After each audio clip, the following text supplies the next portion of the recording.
Hello students, let us understand this question.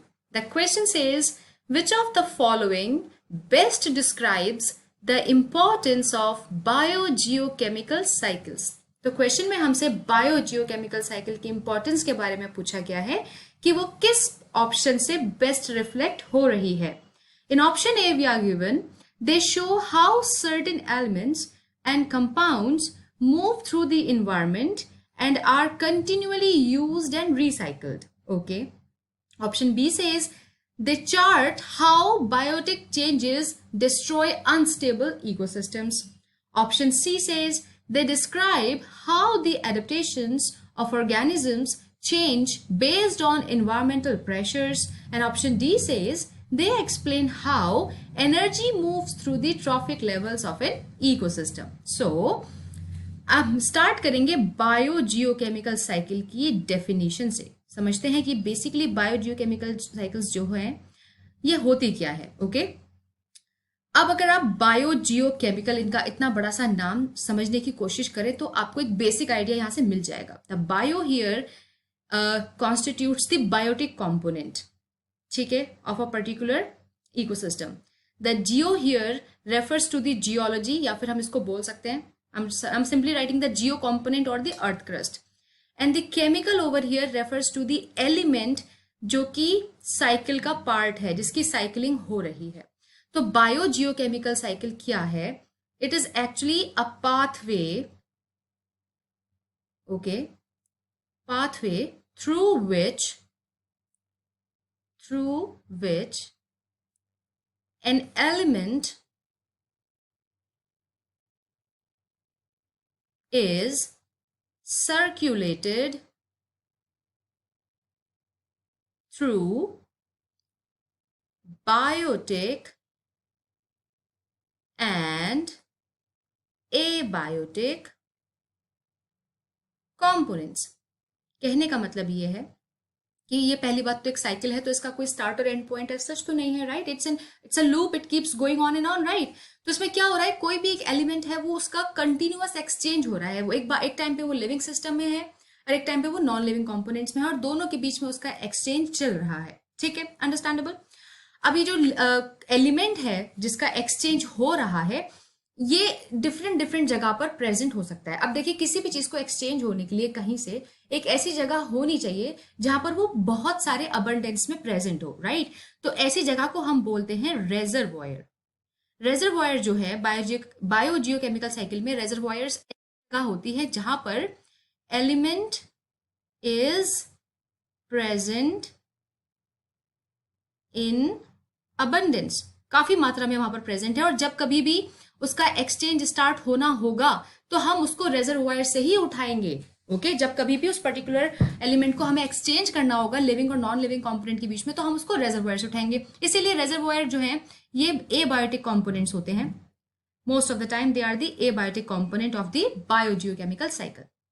ठीक है, अब द थिंग इज कि रेजर्वॉयर के बेसिस पे हम बोल सकते हैं कि जो हमारी बायोजियोकेमिकल साइकिल है ये फॉलोइंग टाइप्स की होती है. ठीक है, रेजर्वॉयर के बेसिस पे हमारे पास हो सकती है गैसियस साइकिल. तो यहाँ पर क्या है कि जो रेजर्वॉयर है बेसिकली वो या तो एटमॉस्फेयर है, यानी कि गैसेस फॉर्म में प्रेजेंट है, ठीक है, या फिर वो हाइड्रोस्फीयर है, ओके, और दैट इज की water component of the earth.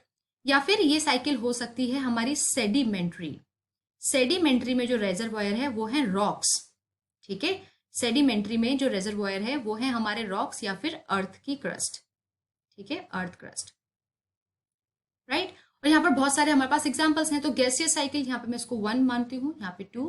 तो अगर हम 1 के एग्जांपल की बात करें तो हमारे पास है ऑक्सीजन साइकिल, हमारे पास है वाटर साइकिल, हमारे पास है nitrogen cycle, understandable, carbon cycle. ठीक है, अगर हम 2 यानी कि सेडिमेंट्री साइकिल की बात करें तो हमारे पास है phosphorus cycle, sulphur cycle, iron cycle, ठीक है, कैल्शियम साइकिल. ये सभी जो है हमें अर्थ क्रस्ट में पाए जाते हैं. ठीक है, अब इनका एक्सचेंज हो रहा है, और जो एक्सचेंज है हम यहाँ पर एक बहुत ही ब्यूटीफुल वाटर साइकिल की बेसिस पर समझेंगे कि ये जो एक्सचेंज है ये बेसिकली कैसे हो रहा है. तो यहाँ पर अगर आप ध्यान दें, वाटर साइकिल का बहुत ही सिंप्लीफाइड फॉर्म है, बिकॉज हमें सिर्फ यहाँ पर एक्सचेंज समझना है. ऑलराइट, सो वाटर जो है वो यहाँ पर प्रेजेंट है. अबंडेंस में, ठीक है। इसका इवेपोरेशन होगा जब सन की प्रेजेंस होगी, इवेपोरेशन होके वाटर वेपर बनेंगी, सो वाटर का फिजिकल फॉर्म चेंज हो गया, right. Water vapours will rise up, वहां पर जाकर उनका कॉन्डेंसेशन होगा और वो क्लाउड्स की फॉर्म में हमें अपीयर होंगी। फिर जब क्लाउड्स काफी हैवी हो जाएंगे तो प्रेसिपिटेशन होगा, यहाँ पर क्या है, वापस से लिक्विड फॉर्म में water is falling down on the land, और यहाँ पर वो यहाँ पर बायोटिक कंपोनेंट का वो पार्ट बन रहा है कि प्लांट्स जो है वाटर को एब्जॉर्ब कर पा रहे हैं, डिफरेंट एनिमल्स भी वाटर को यूज कर पा रहे हैं।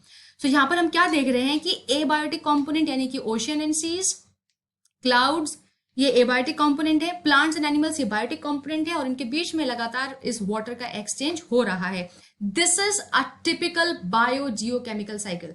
ये हर एक एलिमेंट के लिए ट्रू है, not only for water, this is true for oxygen, nitrogen, hydrogen, it is true for everything, ठीक है। So this represents a typical exchange of an element उसके रेजर्वोयर से बायोटिक और एबायोटिक कंपोनेंट्स में। Coming back to our question, जो हमसे पूछ रहा है कि कौन सा स्टेटमेंट इंपॉर्टेंस को बेस्ट वे में डिस्क्राइब कर रहा है। सो ऑप्शन से अगर हम पढ़ें, दे show how certain elements and compounds move through the environment and are continually used and recycled. This is the best explanation of biogeochemical cycle, ठीक है। ऑप्शन बी अगर हम पढ़ें, they chart how biotic changes destroy unstable ecosystem, ये काम biogeochemical cycles का नहीं है। They describe how the adaptations of organisms change based on environmental pressures, no, ये इस चीज से भी रिलेटेड नहीं है। They explain how energy moves through the trophic levels of an ecosystem, नहीं, ये भी बायोजियोकेमिकल का काम नहीं है।